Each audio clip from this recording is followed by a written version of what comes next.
Kozhikode Malaparamba AEUP school അടച്ചുപൂട്ടി. AEU എത്തി രേഖകൾ ഏറ്റുവാങ്ങി. സ്കൂൾ താൽക്കാലികമായി കോഴിക്കോട് കളക്ടറേറ്റ് കോൺഫറൻസ് ഹാളിലേക്ക് മാറ്റി.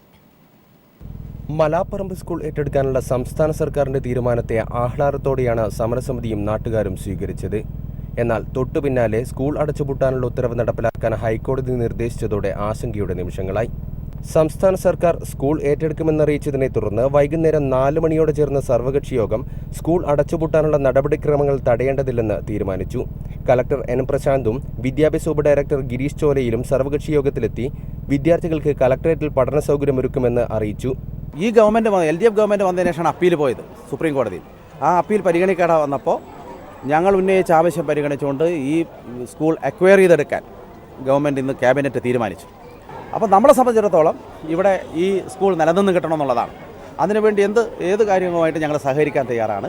പക്ഷേ ഞങ്ങളെ കുട്ടികളെ ഏറ്റവും ഭദ്രമായിട്ട് ഇവിടെ പഠിപ്പിക്കണമെന്ന് ഞങ്ങൾ ആവശ്യപ്പെട്ടിട്ടുണ്ട്. ഇത് പൊതുസ്വത്താണ്, അത് സംരക്ഷിക്കുന്ന ആ കാര്യവും ഞങ്ങൾ കലക്ടറുടെ ശ്രദ്ധപ്പെടുത്തിയിട്ടുണ്ട്. ആവശ്യമായ നടപടി സ്വീകരിപ്പിക്കാമെന്ന് പറഞ്ഞിട്ടുണ്ട്. തുടർന്ന് കലക്ടറുടെ നേതൃത്വത്തിൽ വിദ്യാർത്ഥികളെയും അധ്യാപകരെയും കലക്ടറേറ്റിലേക്ക് മാറ്റി. 5 മണിയോടെ AEO KS കുസുമം സ്ഥലത്തെത്തി നടപടിക്രമങ്ങൾ പൂർത്തിയാക്കി സ്കൂളിന് താഴിട്ടു. നാളെ മുതൽ വിദ്യാർത്ഥികൾ കലക്ടറേറ്റിലൊരുക്കുന്ന പ്രത്യേക സൗകര്യത്തിൽ പഠനം നടത്തും. നിയമ നടപടികൾ പൂർത്തിയാക്കി സർക്കാർ ഉടൻ തന്നെ സ്കൂൾ ഏറ്റെടുക്കുമെന്ന പ്രതീക്ഷയിലാണ് സമരസമിതി പ്രവർത്തകർ. അതുവരെ സ്കൂളിന് മുന്നിൽ പ്രതിഷേധ സമരം തുടരും. Siju Kannan, news bureau, Kozhikode.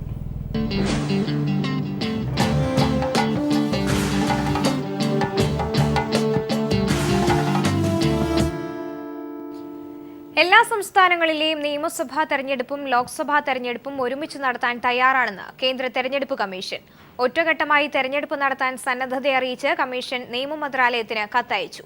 ഇതാദ്യമായാണ് തെരഞ്ഞെടുപ്പ് ഒരുമിച്ച് നടത്താനുള്ള സന്നദ്ധത ഔദ്യോഗികമായി കമ്മീഷൻ അറിയിക്കുന്നത്. എല്ലാ സംസ്ഥാനങ്ങളിലെയും നിയമസഭാ തെരഞ്ഞെടുപ്പും ലോക്സഭാ തെരഞ്ഞെടുപ്പും ഒരുമിച്ച് ഒറ്റഘട്ടമായി നടത്താനുള്ള സാധ്യത ആരാഞ്ഞ് നിയമ മന്ത്രാലയം തിരഞ്ഞെടുപ്പ് കമ്മീഷനെ സമീപിച്ചിരുന്നു. പാർലമെന്ററി സമിതിയുടെ 79ാമത് റിപ്പോർട്ട് പരിഗണിച്ചാണ് മന്ത്രാലയം കമ്മീഷനോട് അഭിപ്രായം ആരാഞ്ഞത്. ഇതിനുള്ള മറുപടിയിലാണ് തിരഞ്ഞെടുപ്പ് ഒരുമിച്ച് നടത്താനുള്ള സന്നദ്ധത കമ്മീഷൻ അറിയിച്ചത്.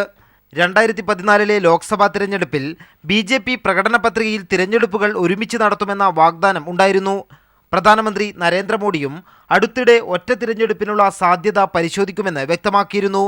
തിരഞ്ഞെടുപ്പ് ഒരുമിച്ച് നടത്താനുള്ള സന്നദ്ധത അറിയിച്ചെങ്കിലും ഇതിനുള്ള കടമ്പകളും കമ്മീഷൻ ചൂണ്ടിക്കാട്ടുന്നു. നിലവിലെ നിയമസഭകളുടെ കാലാവധി ദീർഘിപ്പിക്കുകയോ വെട്ടിച്ചുരുക്കുകയോ ചെയ്യുന്നതിനായി ഭരണഘടനാ ഭേദഗതി ആവശ്യമായി വരും. വോട്ടിംഗ് യന്ത്രങ്ങൾ വാങ്ങുന്നതിനായി 9281.15 കോടി രൂപ വേണം. സുരക്ഷയ്ക്കായി കൂടുതൽ കേന്ദ്രസേനയെ വിന്യസിക്കേണ്ടി വരും തുടങ്ങിയ കാര്യങ്ങളാണ് തിരഞ്ഞെടുപ്പ് കമ്മീഷൻ ചൂണ്ടിക്കാട്ടുന്നത്. എല്ലാ രാഷ്ട്രീയ പാർട്ടികളിൽ നിന്നും അഭിപ്രായ സമന്വയം ഉണ്ടാക്കിയതിനു ശേഷമായിരിക്കും തുടർ നടപടികളുമായി കമ്മീഷൻ മുന്നോട്ട് പോവുക. തിരഞ്ഞെടുപ്പ് വെവ്വേറെ നടത്തുമ്പോഴുള്ള ചിലവും അധ്വാനവും കുറയ്ക്കുകയാണ് ഒറ്റ തിരഞ്ഞെടുപ്പ് കൊണ്ട് ലക്ഷ്യം വയ്ക്കുന്നതെന്നാണ് സർക്കാർ വാദം. എന്നാൽ ഇതിനു പിന്നിൽ രാഷ്ട്രീയ ലക്ഷ്യങ്ങളുണ്ടെന്ന വിമർശനവും ഇതിനോടകം തന്നെ ഉയർന്നിട്ടുണ്ട്. News bureau, Delhi. കേരളത്തിൽ കാലവർഷം എത്തിയതായി കാലാവസ്ഥാ നിരീക്ഷണ കേന്ദ്രം. സംസ്ഥാനത്ത് പലയിടങ്ങളിലും മഴ ശക്തമായി. വരും ദിവസങ്ങളിൽ 20 സെന്റിമീറ്റർ വരെ മഴ ലഭിക്കും. ഇത്തവണ 12% അധികം മഴയാണ് പ്രതീക്ഷിക്കുന്നത്. ദക്ഷിണാർദ്ധഗോളത്തിൽ നിന്നുണ്ടാകുന്ന ശക്തമായ വായുപ്രവാഹത്തെ തുടർന്നുള്ള തെക്ക് പടിഞ്ഞാറൻ മൺസൂൺ അഥവാ കാലവർഷം കേരളത്തിൽ പ്രവേശിച്ചതായി കാലാവസ്ഥാ നിരീക്ഷണ കേന്ദ്രം റിപ്പോർട്ട് ചെയ്യുന്നു. ഇത്തവണ 12% അധികം മഴ ലഭിക്കുമെന്നും കാലാവസ്ഥാ നിരീക്ഷണ കേന്ദ്രം ഡയറക്ടർ K. സന്തോഷ് പറഞ്ഞു. 112% മഴയാണ് കേരളത്തിൽ പ്രതീക്ഷിക്കുന്നത്. റെയിൻഫോൾ ബെൽറ്റ് വളരെ പെട്ടെന്ന് തന്നെ വടക്കോട്ട് നീങ്ങുകയും വടക്കൻ ജില്ലകളിൽ ഹെവി റെയിൻഫോൾ അല്ലെങ്കിൽ വെരി ഹെവി റെയിൻഫോൾ തന്നെ പലപ്പോഴും കിട്ടാറുണ്ട്. വരും ദിവസങ്ങളിൽ 20 സെന്റിമീറ്റർ വരെ ശക്തമായ മഴ ലഭിക്കും. സെപ്റ്റംബർ വരെ നീണ്ടുനിൽക്കുന്ന മൺസൂൺ തുടക്കത്തിൽ ദക്ഷിണ കേരളത്തിലും പിന്നീട് ഉത്തര കേരളത്തിലും ശക്തമാവും. വടക്കൻ ജില്ലകളിലാണ് ഇക്കാലയളവിൽ കൂടുതൽ മഴ ലഭിക്കുക. മണിക്കൂറിൽ 55 കിലോമീറ്റർ വരെ വേഗത്തിൽ കാറ്റ് വീശാൻ സാധ്യതയുണ്ടെന്നും കാലാവസ്ഥാ നിരീക്ഷണ കേന്ദ്രം അറിയിക്കുന്നു. മത്സ്യത്തൊഴിലാളികൾക്ക് ജാഗ്രതാ നിർദ്ദേശം നൽകിയിട്ടുണ്ട്. ദുരന്ത നിവാരണ അതോറിറ്റിയും ജില്ലാ കളക്ടർമാർക്ക് ജാഗ്രതാ നിർദ്ദേശം നൽകി. വേനൽ മഴയ്ക്ക് തൊട്ടുപിന്നാലെ തന്നെയാണ് ഇത്തവണ കാലവർഷമെത്തിയത്. കാലവർഷത്തിന് മുന്നോടിയായി സംസ്ഥാനത്തിന്റെ പല ഭാഗങ്ങളിലും 2 ദിവസമായി മഴ ലഭിച്ചിരുന്നു. News bureau, Thiruvananthapuram.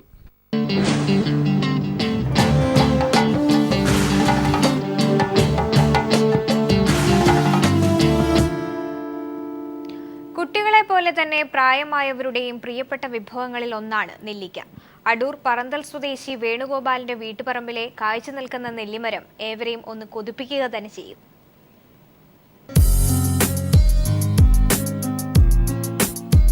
പൊതുവെ നെല്ലിക്കയെക്കുറിച്ച് പറയുന്നത് ആദ്യം കൈക്കും പിന്നെ മധുരിക്കുമെന്നാണ്.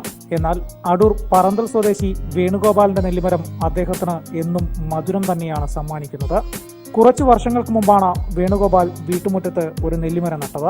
ഇന്ന് ഈ നെല്ലിമരം കായ്ച്ചു നിൽക്കുന്നത് വേണുഗോപാലിന് മാത്രമല്ല ചുറ്റുവട്ടത്തെ കുട്ടികൾക്ക് വരെ വലിയ സന്തോഷമാണ് നൽകുന്നതും. കേരളത്തിലെ വിപണിയിൽ നെല്ലിക്കയ്ക്ക് വലിയ പ്രാധാന്യമുണ്ടെങ്കിലും വേണുഗോപാൽ ഇതൊരു വരുമാന മാർഗമായൊന്നും കൊണ്ടു നടക്കാൻ താല്പര്യപ്പെടുന്നില്ല.